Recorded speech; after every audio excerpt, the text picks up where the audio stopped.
Welcome to this Killick Explains video, and welcome to the results of another poll. Some of you will be getting used to this format by now.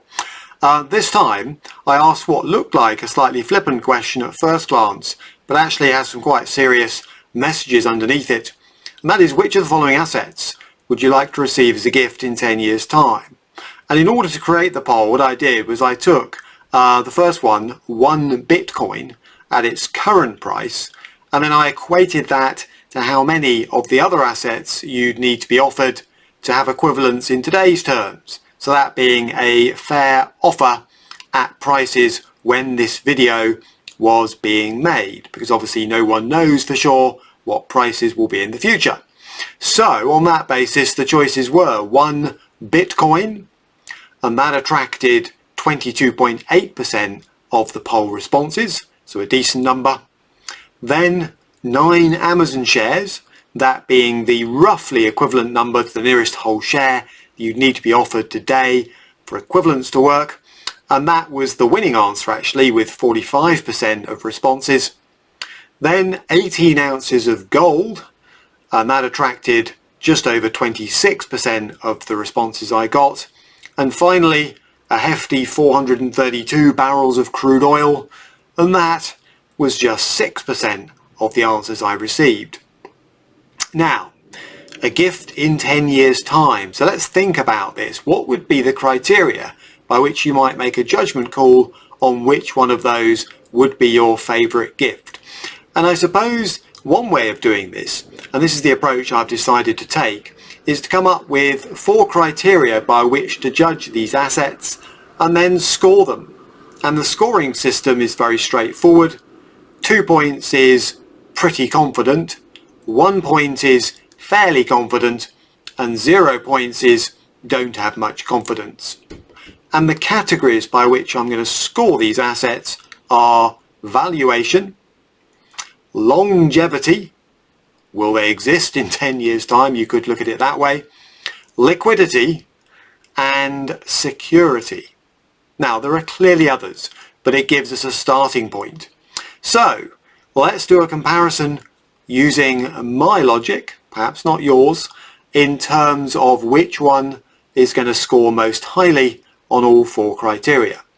Now a table like this is of course a little bit subjective, but nonetheless here's what I think. On valuation, and I've made this point in other videos, Bitcoin and cryptocurrencies I find incredibly difficult to price either now or in the future. There's no income stream attached, and the volatility makes predictions fairly dangerous. So personally, and there'll be some people out there who disagree with this, I gave Bitcoin a 0 on valuation. Amazon, on the other hand, I gave 2 points. Now remember, 2 is the maximum, 1 is a possibility and 0 is the lowest.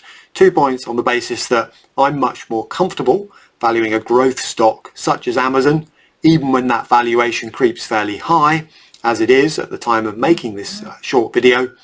And what's more, there's a reasonable prospect that over the next decade Amazon could morph from being a pure growth stock, reinvesting earnings, into paying dividends, and that would actually make the valuation exercise arguably somewhat more straightforward. So on that basis I gave Amazon 2 points.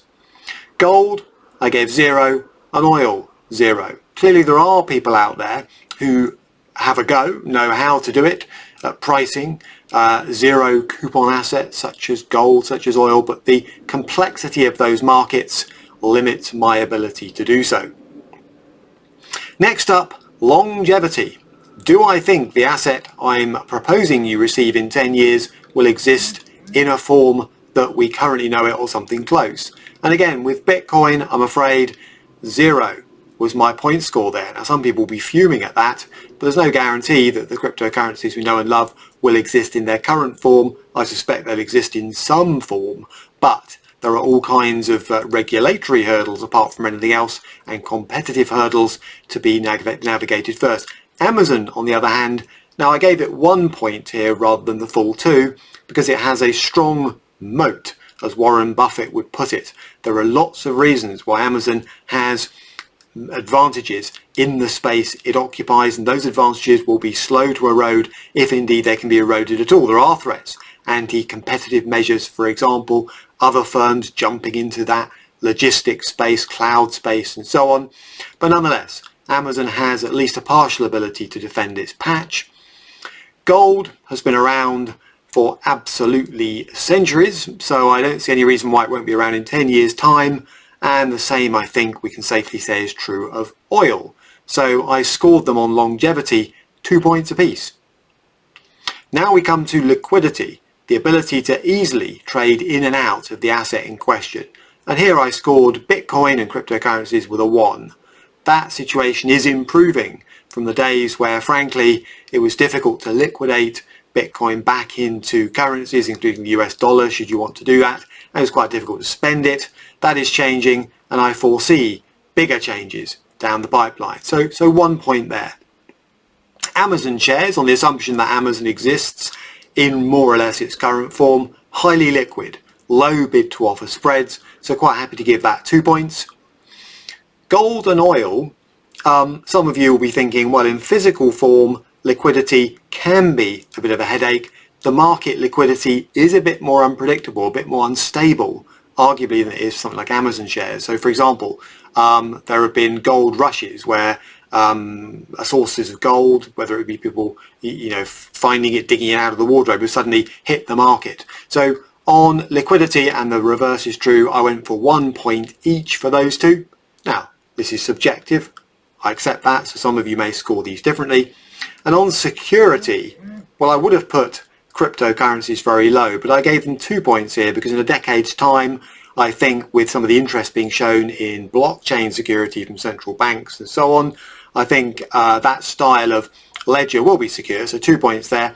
Amazon, 2 points again. I mean, yes, if you hold shares in certificated form, arguably the security is slightly less than it would be in fully dematerialized form, but frankly, 2 points there I think is reasonable. And gold and oil, 1 point apiece. I mean, I did offer you the physical form rather than, say, some derivative backed product, for example, but I think 1 point apiece is fair. And if you add all that up, essentially what you end up with is Bitcoin scoring 3 points, Amazon scoring 7, and gold and oil scoring 4 apiece. So using my very simple matrix system, Amazon would be the winner in terms of which one I'd like to receive in 10 years' time as a gift. And by pure happy coincidence, 45% of the people who responded to my poll, and thank you for doing that, seem to agree. So there we have it. It's a way really of just weighing up some of the key criteria that you attach to investment assets, thinking about how important they are to you, and then judging where we might be in the future, which is clearly highly subjective, but nonetheless it's something investors should be weighing up. Now, to find out more about all these topics, I have done separate videos on everything from cryptocurrency to growth stocks to gold to oil. Please do visit my extensive library, Killick.com/learn.